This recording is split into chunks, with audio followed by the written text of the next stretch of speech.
औज़ुबिल्लाहि मिनश्शैतानिर्रजीम बिस्मिल्लाहिर्रहमानिर्रहीम अस्सलामु अलैकुम वरहमतुल्लाहि वबरकातुहू। आप तमाम नाज़रीन का एक बार फिर मेरे सेशन में खुशामदीद। आज की इस टॉपिक में हम बात करेंगे बांग्लादेश के बारे में। जुम्मे को बांग्लादेश ने अपनी आज़ादी की गोल्डन जुबली मनाई है, यानी कि बांग्लादेश को आज़ाद हुए हुए या फिर कहें कि बांग्लादेश के क़याम को 50 साल जुम्मे को मुकम्मल हो चुके। इस सिलसिले के अंदर भारतीय वज़ीर-ए-आज़म ख़ुसूसी मेहमान अज़ीज़ थे हसीना वाजिदा, जो कि शेख मुजीबुर रहमान की दुख्तर हैं और बांग्लादेश की मौजूदा प्राइम मिनिस्टर। उनके महल के मेहमान बने। इस सारे मामले के अंदर अव्वल तो ये पहला बैरूनी दौरा था इंडिया का कोविड वाक़े के बाद।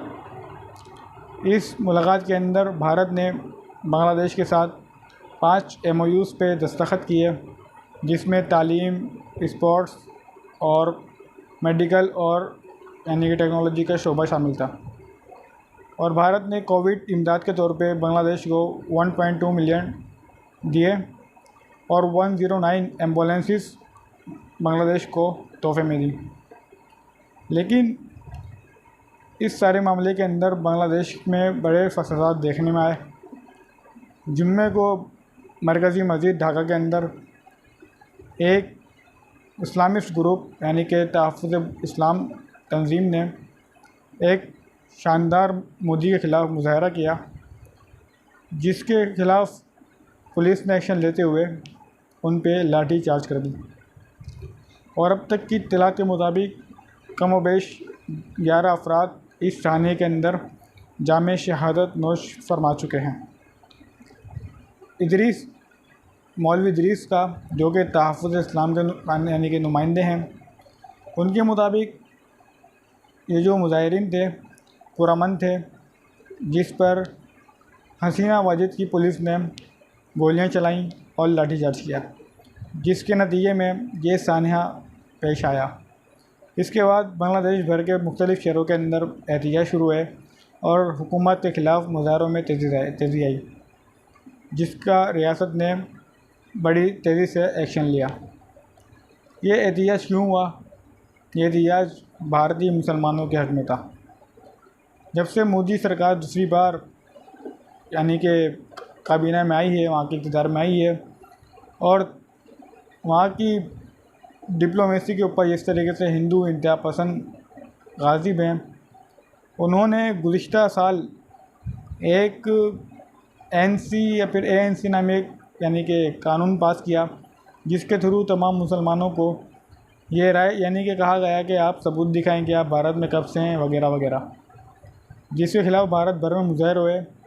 शाहीन बाग का जो मुसलमान ख़वातीन विंग का जो मुज़ाहरा था, उसकी मिसाल आप था। लेकिन कोविड की वजह से जबरन और उस पे जो है यानी कि मुंतशिर कर दिया गया मुज़ाहिरीन को। कोविड का सहारा लेते हुए मुज़ाहिरीन तो मुंतशिर हो गए, लेकिन ये आग तेज़ी से बांग्लादेश भी चली गई और वहाँ के मुसलमान भाइयों का दर्द रखने वाले लोगों ने उनके हक़ में मुज़ाहरा किया। मोदी सरकार के हक़ में तो हमारे अमीरुल मोमिनीन क़िबला मोहतरम शेख अरब व अजम इमरान खान साहब भी थे, जिन्होंने ये कहा था कि मोदी के आने से कश्मीर के मसले को यानी कि आसानी होगी, उस पर बातचीत हो सकेगी। लेकिन मोदी सरकार के आने के बाद डोमिसाइल रूल कश्मीर के अंदर मुतारिफ़ करवाया वगैरह वगैरह। बहरहाल बांग्लादेश के अंदर 5 MOUs पे साइन हुए और इस MOUs पे जो दस्तखत हुए वो 11 मुसलमानों की शहादत और दर्जनों हज़ारों मुसलमान भाइयों के ज़ख़म से पुर हुए। और यूँ मोदी साहब आए, तस्वीर सेशन किया और पाकिस्तान के मुंह पे एक शानदार तमाचा रसीद किया, जिसके बाद इमरान खान साहब ने भी 1971 के साने के ज़ख़म गहरे करते हुए ज़ख़म हरे करते हुए बांग्लादेश को मुबारकबाद दी। बहरहाल, जहाँ तक बांग्लादेश का यौम आज़ादी का ताल्लुक़ है, वो एक अज़ीम सानहा था जो कि कभी भी ये कौम भुला नहीं सकती, और अगर भुला दिया तो ऐसे सानहों की आइंदा मुंतज़िर रहे। अस्सलामु अलैकुम वरहमतुल्लाहि वबरकातुहू। अपना ख्याल रखें और मुझे दीजिए इजाज़त। अल्लाह हाफ़िज़ नासिर।